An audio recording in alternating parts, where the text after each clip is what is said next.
ओम शांति पाल भाई। ओम शांति ईश्वर भाई। पाल भाई, बहुत दिनों के बाद आप पधारे हैं, तो आपका वेलकम है स्टूडियो में। बाकी आज खास 24/5/2025 की मुरली हम रिवीजन कर रहे हैं जी। और आज खास बाबा ने बोला है, मीठे बच्चे अमृत बेले से अपने दूसरे सब संकल्पों को लॉकअप माना बंद कर एक बाप को प्यार से याद करो और मीठी मीठी रूह रिहान करो। इसके ऊपर बाबा ने थोड़ा बताया आज खास हेडलाइन में। हाँ ईश्वर भाई, आज 24 मई है जी 2025। बाबा ने कहा अमृत वेले से और सब संकल्प, जब अमृत वेला योग में बैठते हैं जी, और सब संकल्पों को बंद कर दो, लॉकअप कर दो जी, और बाप से प्यार को याद करो। बिल्कुल। तो इसका मतलब ये है हम लोगों का जो याद है वो बुद्धि योग है। बुद्धि से हम लोग बाबा को याद करते हैं जी। अगर बुद्धि में मन और बुद्धि में व्यर्थ संकल्प चलता है जी, क्योंकि बुद्धि से हम लोग संकल्प करते हैं जी, मन और बुद्धि से जी, बुद्धि रूपी नेत्र से देखते हैं जी, और मन संकल्प करता है। बिल्कुल। और संकल्प श्रेष्ठ है या निकृष्ट है बुद्धि निर्णय करता है जी। तो बुद्धि और मन दोनों को आपको मतलब प्योर की ओर ले जाना होगा। व्यर्थ संकल्पों को चलना स्टॉप हो जाएगा जी। और मन और बुद्धि जब सब कारोबारी संकल्पों को, साधारण संकल्पों को आप लॉकअप कर देंगे जी, तब बाप से मीठी मीठी बात कर सकेंगे और बाप को याद कर सकेंगे। शुद्ध संकल्पों में रमण करना अर्थात मीठी मीठी बातें करना, रूह रिहान करना बाबा। जब तक आप अन्य संकल्पों को लॉकअप नहीं करेंगे, बंद नहीं करेंगे तो बाबा को प्यार से याद भी नहीं कर सकेंगे और मीठी मीठी रूह रिहान भी नहीं कर सकेंगे। इसीलिए बाबा बोलता है अमृत वेले अपने सब दूसरे संकल्पों को लॉक कर दो, बंद कर दो। बिल्कुल। तो इसके लिए क्या पुरुषार्थ करें? संकल्प तो चलता ही रहता है कई बार। इसके लिए संकल्प, अब तो बाबा ने इतना ज्ञान का खजाना दे दिया है। अच्छा। आज हमारे प्रत्यक्ष प्रमाण हमारी दादी जानकी है। आज मैं देख रहा था, हम लोग जो है ना सारा संसार समाचार सुनते हैं। संसार समाचार सुनना अर्थात अपने अंदर कचरा इकट्ठा करना। हमारे बड़े भाई लोग भी क्लास कराते हैं, बोलते हैं बुद्धि में आपने मान लीजिए टीवी देख रहे हैं आप समाचार, उसमें एक एड आया माने वो बुद्धि में आपके छप गया। मतलब आप योग के समय वो आपके सामने प्रकट होगा, वो आपके बुद्धि को डिस्टर्ब करेगा। जितना हो सके ज्ञान योग के अलावा फालतू बातों में अपना टाइम ना देवे और उसको अंदर ना लेवे कोई भी। एक भी हमारी दादियों ने ना समाचार पत्र पढ़ा, न टीवी देखा। ये सही बात। सिर्फ बाबा के अलावा, एक श्री मत के अलावा कोई न मन मत न पर मत, इन सब चीजों से वो लोग मुक्त रहे जी। तब इस अवस्था को उन्होंने प्राप्त किया है। तो बाबा को प्यार से याद करने का और मीठी मीठी रूह रिहान करने के लिए बाकी सब चीजों से आपको मुक्त होना ही पड़ेगा। इसीलिए बाबा बोलता है फॉलो फादर, फॉलो मदर। दूसरी बात एक भी है कि जैसे कोई हम बड़े व्यक्ति से मिल जाए, उससे टाइम लेके जाते तो हम उसके बारे में सोचते रहते हैं। जैसे अगर हम अपने आप को समझाए कि नहीं भाई ये टाइम हम भगवान के लिए दिया है, कोई फालतू और दो बातों के लिए नहीं है, तो भी एक अटेंशन रहेगा बुद्धि में, वो भी बुद्धि में आना चाहिए। आना चाहिए। तो बहुत अच्छी बात है पाल भाई।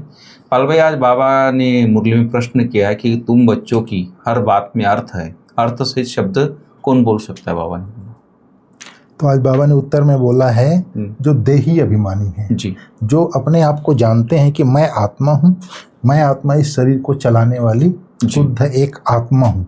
तो जो बोल हम आत्मिक स्मृति में रह करके, आत्मिक स्वरूप में स्थित रह करके जो बोल बोलते हैं, जो संकल्प करते हैं, जो बोल बोलते हैं, जो कर्म करते हैं, वह अर्थ सहित है। अर्थात उससे उन्नति होती है जी, क्योंकि हमको आत्मज्ञान परमात्मा ने दिया है। अगर मैं आत्मा हूँ तो परमात्मा की याद स्वतः आती है। परमात्मा की स्मृति में रह करके जो संकल्प बोल कर्म करूँगा वो उत्थान की ओर ले जाता है। बाबा अभी जो भी सिखलाते हैं वह अर्थ सहित है।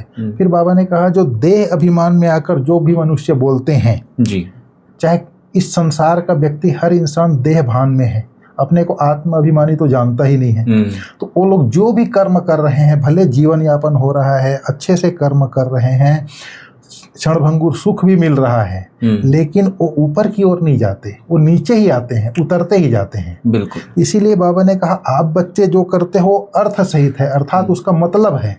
और वो देह अभिमानी मनुष्य जो करते हैं वो बिना अर्थ के अनर्थ है, उसका कोई अर्थ ही नहीं है, उसका कोई मतलब नहीं है। अर्थात सृष्टि नीचे की ओर ही जाती है, उसका कोई फल नहीं निकलता, उसका कोई फायदा नहीं होता। अब आप बच्चे आत्माभिमानी हैं, आत्माभिमानी बन के जो संकल्प बोल कर्म करते हो आपकी स्थिति को ऊंचा बनाता जाएगा, अर्थात आत्मा की स्थिति को ऊपर ले जाता है, इसलिए अर्थ सहित है। जी बिल्कुल। पाल भाई आज गीत बहुत अच्छा है, नयन इनको राह दिखाओ प्रभु, तो इसमें सेवाएं समाई हैं कुछ बाबा। आज बाबा ने इसके लिए बहुत अच्छी बात बोला है जी। ये सब गीत भक्ति मार्ग के हैं, इस ज्ञान मार्ग में ये गीतों की दरकार नहीं है, क्योंकि कोई तकलीफ की बात ही नहीं है ज्ञान मार्ग में। भक्ति में बहुत तकलीफ है, कितना रस्म रिवाज चलता है, ब्राह्मण खिलाना, यह करना वह करना, तीर्थों आदि पर जाना, दान पुण्य करना, ये सब तकलीफों से छुड़ा देते हैं। और बाबा कहते हैं यहाँ तो मुख से शिव शिव भी नहीं बोलना है, ज्ञान मार्ग में अंदर में समझना है मैं आत्मा हूँ, अंतर्मुखी होकर के बाप को याद करना है। तो ये जो गीत है, नयनहीन को राह दिखाओ प्रभु, पग पग ठोकर खाऊं मैं, ये भक्ति मार्ग का है, ज्ञान मार्ग में इसकी आवश्यकता नहीं है। जी। तो बाबा ने याद के ऊपर भी बोला, आज खास सेवा के लिए भी बोला है, भक्ति मार्ग के बारे में बोला है। फिर बाप कहते कि मैं तुमको कलब तुमको युक्ति बताता हूँ। क्या युक्ति बताता है बाबा? आज बाबा ने बोला बाबा ने यही युक्ति बताता है कि बाप को याद करो तो योग अग्नि से तुम्हारे विकर्म विनाश हो जाएंगे जी। और तुम वापस चले जाएंगे, माया के बंधन से मुक्त हो जाएंगे। माया के बंधन से आकर के छुड़ाता हूँ, सतयुग में कोई बंधन नहीं है जी। फिर बाबा ने आज कहा नौकरी वाले चार्ट सहज लिख सकते हैं, व्यापारी लोगों की कोई ग्राहक आता है तो बुद्धि उधर उधर चली जाती है जी।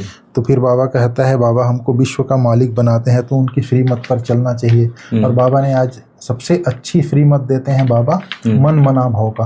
मन मना भाव का मंत्र ही वशीकरण मंत्र है। मन मना भाव का अर्थ है देह सहित देह के सब संबंधों को भूल मामेकम याद करो। तो अर्थ सहित याद करने से खुशी भी होगी, बाबा बोलता है।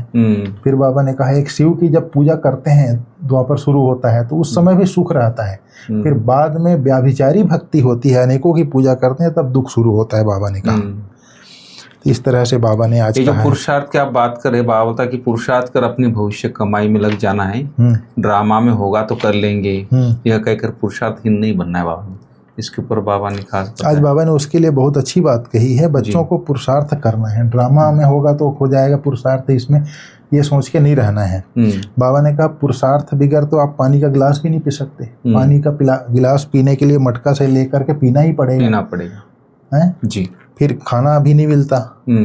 तो बाबा ने कहा जिसकी तकदीर में नहीं होता है वो फिर उनके फिर ऐसे ख्यालात चलते हैं। अच्छा, तकदीर में नहीं है तो ईश्वरीय तदबीर भी नहीं करेंगे। जिनकी तकदीर में है वो अच्छी रीति पढ़ते हैं, धारण करते हैं और कराते हैं। बाप हमारा बाप टीचर सदगुरु है तो उनको याद करना है। बाबा ने कहा सबसे अच्छा बाप टीचर और सदगुरु ही है, उनको याद करना है। बाबा ने कहा बहुत अच्छी बात कही बाबा ने। पाल भाई आज बाबा ने खास अपने चार्ट के लिए बोला है बच्चों को कि सारे दिन में जो भी पाप होते हैं या किसी को दुख देते हैं तो नोट करना चाहिए, सच्चाई से बाप को सुनाना है, साफ दिल बन एक बाप की याद में सब हिसाब चुकतू करना है। ये बाबा ने खास आदत। तो बाबा ने कहा अभी इतनी स्थिति नहीं बनी है तो बीच बीच में जैसे देवभान में आकर के वश कर लेते हैं, किसी को ऊंची आवाज में बोल दिया या और अन्य तरह के कई बातें हो जाती हैं तो उसको अटेंशन रख करके नोट करना है और बाप को साफ साफ बता देना है। बता देने से क्या होता है, दिल हल्का हो जाता है जी। जो कर्म किया उसको तो योग बल से ही चुकतू करना है, लेकिन दिल हल्का हो जाता है, मैंने बाबा को बता दिया। फिर बाबा ने कहा जब बता दिया अर्थात साफ दिल होकर के बता दिया तो उससे क्या होगा, एक बाप की याद भी करने में इजी होगा। बाबा को मैंने बता दिया है, फिर बुद्धि उसमें भटकेगी नहीं, भटकेगी नहीं तो दिल खाती रहती है अंदर अंदर। फिर बाप को याद इजी कर लेंगे तो हिसाब किताब चुकतू हो जाएगा, बाबा ने कहा। जी बिल्कुल सही बात है। और भी कोई विशेष बात है तो बताइए, नहीं तो फिर वरदान। हाँ वरदान सुन लेते हैं। तो पाल भाई आज वरदान खास बाबा ने बोला है, ताज और तख्त को सदा कायम रखने वाले निरंतर स्वतः योगी वो बाबा ने खास कहा है। तो कैसे निरंतर स्वतः? आज बाबा ने कहा है वर्तमान समय बाबा दो ताज के लिए बोलता है, एक तो जिम्मेवारी का ताज और एक लाइट पवित्रता का ताज होता है जी। तो आज बाबा ने कहा वर्तमान समय बच्चों को ताज और तख्त मिलता है। अभी का यह ताज और तख्त अनेक जन्मों के लिए ताज और तख्त प्राप्त कराता है। बिल्कुल। तो अभी बाबा ने दिया है विश्व कल्याण की जिम्मेवारी का ताज और बाप दादा के दिल तख्त। सदा कायम रहे तो निरंतर स्वतः योगी बन जाएंगे। जी। बाबा ने कहा जिम्मेवारी का ताज। तो जिम्मेवारी का ताज एक बार बाबा ने बोला था, जिम्मेवारी की स्मृति अगर सदा रहे तो व्यक्ति अलर्ट होगा।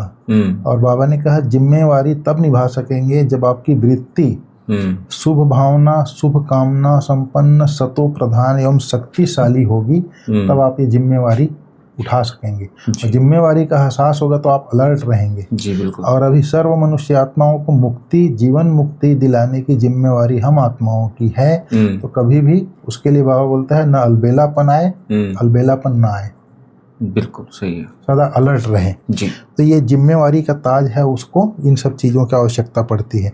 और बाप दादा का दिल तख्त सदा कायम रहे, अर्थात जो अकाल तख्त नसीन है, अगर मैं अकाल तख्त नसीन हूँ तब बाप दादा का मैं दिल तख्त नसीन बन सकता हूँ। बिल्कुल। जब अकाल तख्त नसीन हो तो बाप दादा को ऑटोमेटिक याद आएगा, तो निरंतर योगी, स्वतः योगी बन जाएंगे। जी। किसी भी प्रकार की कोई मेहनत ही नहीं रहेगी, फिर मन बुद्धि इधर उधर भटकेगा ही नहीं, क्योंकि एक से समीप संबंध है और उससे प्राप्ति भी होती है। जी। जहाँ प्राप्ति है वहाँ याद स्वतः आती है, बाबा ने कहा। बिल्कुल। पाल भाई, आज स्लोगन है प्लेन बुद्धि से प्लान को प्रैक्टिकल में लाओ तो सफलता समाई हुई। जी। प्लेन बुद्धि, एकदम जैसे स्लेट साफ होता है, जी, उसमें कुछ भी लिखो तो दिखता है ना साफ साफ, उसी प्रकार हमारी बुद्धि में बाबा ने जो योजना दी है वो योजना रहे। ये नहीं कि इसके लिए जैसे मम्मा है, मम्मा को किसी ने पूछा बाबा ने ये बात बोला है, मम्मा आपका क्या विचार है? बोले बाबा ने बोल दिया, अभी मेरा क्या विचार है इसमें? जो बाबा ने बोल दिया वही मेरा विचार है। तो ये नहीं कि इधर उधर की अपने मन मत पर मत वाली विचार ना हो, बुद्धि प्लेन हो, प्लेन बुद्धि हो, तब प्लेन को हम प्रैक्टिकल में ला सकेंगे और उसमें सफलता मिलेगी। इसी को बाबा ने कहा प्लेन बुद्धि से प्लान को प्रैक्टिकल में लाओ तो सफलता समाई हुई है। जी। तो आज अव्यक्त इशारे है पाल भाई, रूहानी रॉयल्टी और प्यूरिटी की पर्सनालिटी को धारण करो।